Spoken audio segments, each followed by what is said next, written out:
आणि आता घेणार आहोत विविध क्षेत्रातील महत्त्वाच्या बातम्यांचा वेगवान आढावा टॉप 9च्या माध्यमातून। सुरुवातीला घाटकोपर होर्डिंग दुर्घटनेसंदर्भातल्या टॉप 9 बातम्या। मुंबईच्या घाटकोपरमध्ये वादळी वाऱ्यामुळे मोठं होर्डिंग कोसळलं। दुर्घटनेमध्ये आतापर्यंत 14 जणांचा मृत्यू तर जवळपास 43 जखमींवर राजावाडी रुग्णालयामध्ये उपचार सुरू। घाटकोपरमधील घटनास्थळाची मुख्यमंत्री एकनाथ शिंदे यांच्याकडून पाहणी। घाटकोपर होर्डिंग दुर्घटनेमधील मृतांच्या नातेवाईकांना 5 लाखांची मदत देणार।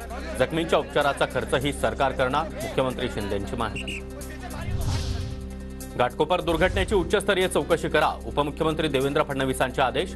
तर युद्ध स्तरावर बचाव कार्य सुरू असल्याची फडणवीसांची माहिती।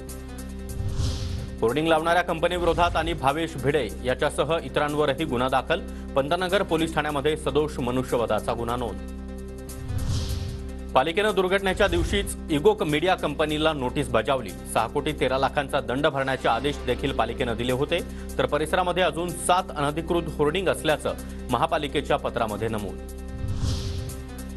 घाटकोपर होर्डिंग दुर्घटनेनंतर पालिका प्रशासनाला अखेर जाग। दुर्घटनेनंतर बाजूला असलेले 3 मोठे होर्डिंग काढले जाणार। मुंबई महापालिकेकडून संबंधित अधिकाऱ्यांना निर्देश। घाटकोपरमधील कोसळलेलं होर्डिंग मुंबईतील सर्वात मोठं होर्डिंग। कोसळलेल्या होर्डिंगची उंची तब्बल 120 बाय 120 फूट असल्याची माहिती। होर्डिंग लावणाऱ्या कंपनीविरोधात आकारमानाच्या नियमांचं उल्लंघन केल्याचाही आरोप। होर्डिंगची जबाबदारी नेमकी कुणाची यावरून वाद होण्याची शक्यता। जिल्हा प्रशासनाच्या जागेवर होर्डिंग असल्याची माहिती, तर संबंधित जागा पोलीस हाऊसिंग विभागाकडून रेल्वे पोलिसांना देण्यात आल्याची देखील माहिती।